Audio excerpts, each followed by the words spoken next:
Hi everyone, how you doing? I'm so sorry it's taken me forever to upload this video. I think it's been 4 or 5 months since I have. So sorry about that. But yeah. And I've had so many people asking if I'm okay. So yeah, I'm fine, I'm good. I'm doing good. Chemo's finished.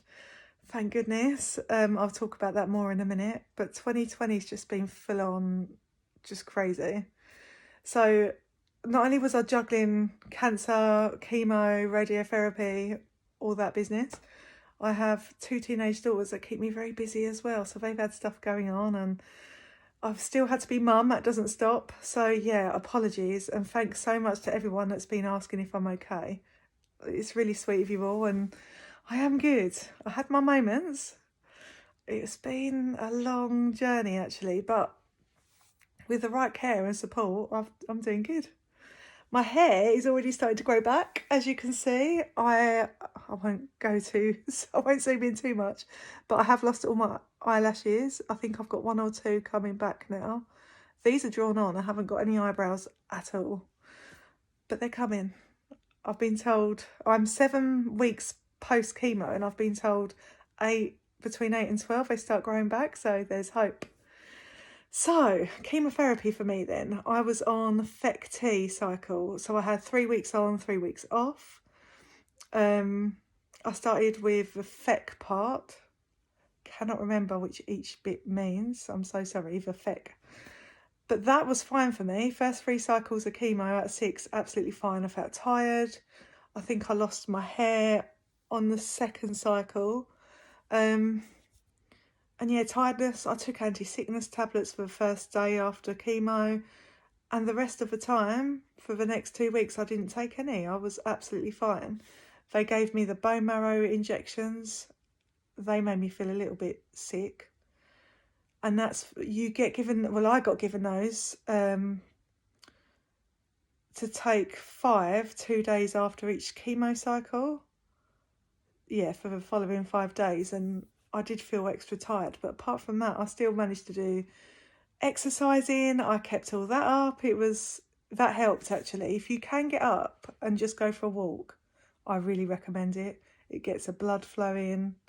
It makes you feel, for me, it made me feel less fatigued. So yeah, walking, amazing. Yeah, so the next 3 cycles, so the last 3 was docetaxel. And my blood and docetaxel did not mix. I've got something called factor V of Leiden, which is a blood clotting disorder. So if any of you are watching this that has that, I would totally recommend just keeping active if you can during docetaxel. This isn't to scare any of you, it's just to be extra aware, because I did end up in hospital neutropenic and I did have a blood clot as well during my last 3 cycles. But again, I don't want that to scare anybody. I have got something which I take blood thinners for. It wasn't near death or anything like that, so it sounds worse than it was. But yeah, I did have to take it easy. So hence why I haven't been on here a while. I was recovering. But not only was I recovering, I had really bad, now this is the worst thing I suffered with, mouth ulcers. I wish I'd researched before. I had them every cycle and I could not hardly talk. I had a lot of soup and a lot of liquid. Yeah, I did also take some vitamins, but run that past your oncologist as well. I just needed to boost my nutrients and stuff because I was getting so run down. Yeah, ulcers. So if I had known, I should have started rinsing my mouth with salt water prior to each chemo cycle, and just keep hydrated, keep mouthwash, use that often. But I think where I've got other conditions, I've got EDS and things like that, I just think my body, chemo, it just pushed my body to its limit. But I met other women on the same cycle as me for breast cancer and they were fine. So everybody's different. So if you do suffer from, I know, fatigue really badly, just take extra care. Don't try and push yourself too much. Just day by day. Best way. So that was chemo. That was interesting. Keep watching anything that makes you laugh throughout chemo. I think half the battle is keeping this okay. And I managed that, actually. I had people sending me jokes. I had things to make me laugh. I made more time for doing things that I like, reading books that I like, binging on Netflix. Just, yeah, half the battle is keeping this positive. So that helps. What else? So now I'm on radiotherapy. I've got my last one this Thursday. So I've had 15, I would have had 15 sessions of radiotherapy. And to be honest, compared to chemo for me, a doddle. You don't feel a thing. You have a session before, which is an extra 5 minutes. So I think that session, so my first session was 20 minutes in all. They discuss what they're going to do. They mark you up. They put little tattoos, and I mean tiny dots. So each time you go, they can align you properly with the machine. The actual treatment is like 10 minutes max. You're on, you don't feel anything, you're off. Now, ladies, if you have had, or men, because men can get breast cancer too, actually, so apologies for that. Men and women, if you have had a mastectomy and lymph node removal, please do your exercises. I cannot stress this enough. I've ended up having to sit on the radiotherapy like this every day. And if I'm completely honest, I've been a bit slack with my exercises. So do them, especially the ones where you reach up. You'll be thanking me later, trust me. What else? So yeah, once that's done, I'm still having pertuzumab and Herceptin every 3 weeks until August.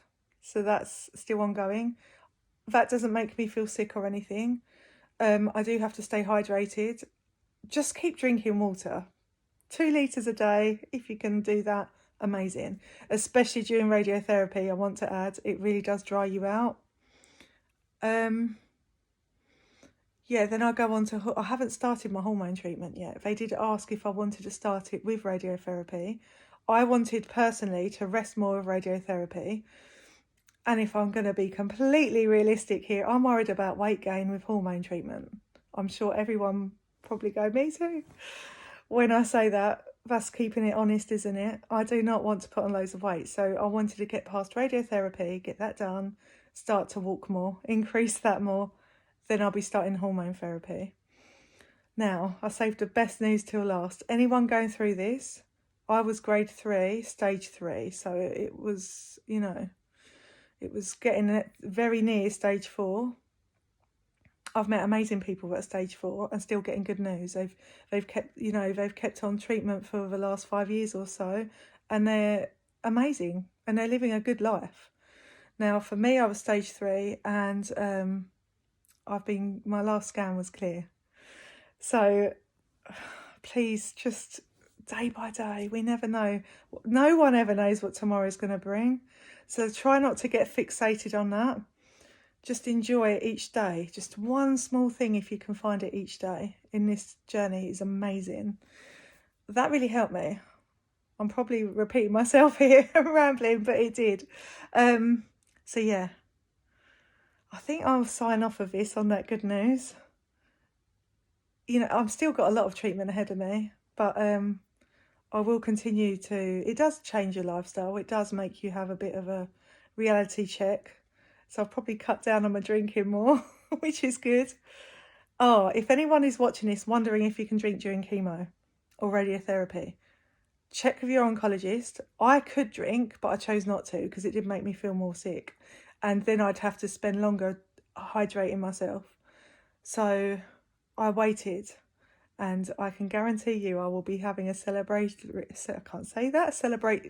gin next week. So cheers to that. And I'll be back soon. I am going to make more of an effort to come back. Now I'm starting to feel more human. My life's settling down outside of cancer. So I will be updating more often and showing you how quickly my hair grows and what have you. But thanks for watching. If you did make it to the end, I've spoke a lot. And take care.